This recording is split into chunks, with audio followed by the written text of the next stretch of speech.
జై శ్రీరామ్. భగవద్ బంధువులందరికీ నమస్తే. మనము బాసర ఆలయం పక్కనే వ్యాస మహర్షి గుహకు దారి ఉంటుంది.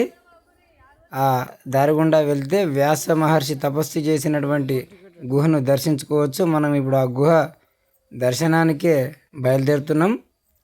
అక్కడ వెళ్ళిన తర్వాత గుహ విశిష్టతను కూడా తెలుసుకుందాం. జై శ్రీరామ్.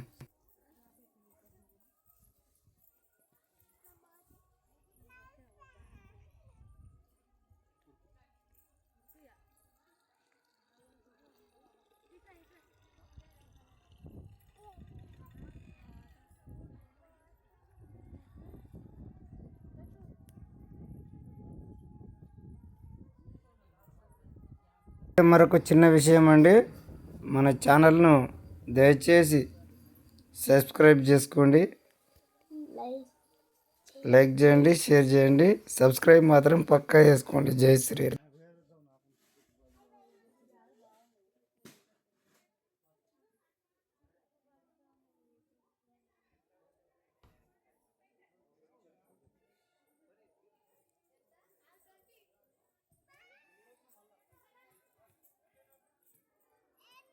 మిత్రులందరికీ జై శ్రీరామ్.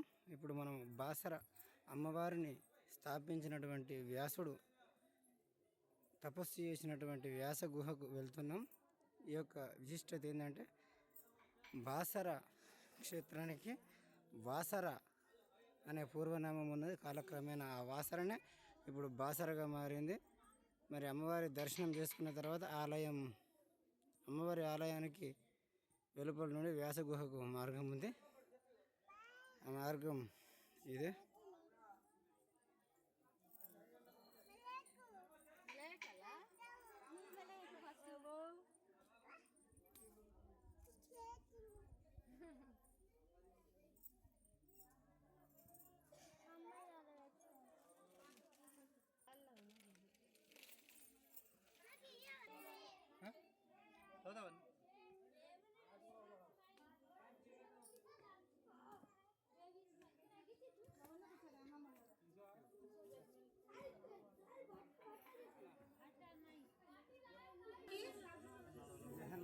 మొత్తానికి వ్యాస గుహ రావడం జరిగింది.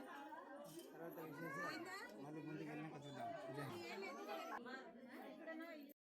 కురుక్షేత్ర యుద్ధం అయిపోయిన తర్వాత వేదవ్యాసుల వారు ఆయన కొడుకు శిష్యులతోని దండకార్యానికి వెళ్ళిండు. ఆయన కురుక్షేత్ర యుద్ధం అయిపోయింది కదా, ప్రాంత యుద్ధం జరిగి మహాభారత యుద్ధం అయిపోయిన మనశ్శాంతి కోసం గోదావరి దండకార్యానికి వెళ్తే, ఇది ఇక్కడ మనశ్శాంతి అనిపించి ఇక్కడ గోదావరి గట్టు ఈ కొండంత ప్రాంతం ఇక్కడ ఇదే గోదావరి చాలా రోజులు తపస్సు చేస్తున్నాడు.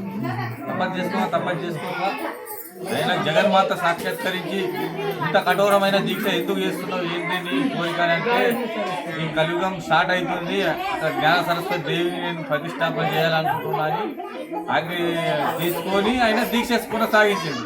రోజు గోదావరికి వెళ్ళి 3 పిడికల ఇసుక తీసుకొని వచ్చి అక్కడ పోసి, అమ్మవారు ఉన్నాయి కదా ఇప్పుడు, అక్కడ పోసి ఇదే వల్ల తపస్సు చేసుకోసాగింది.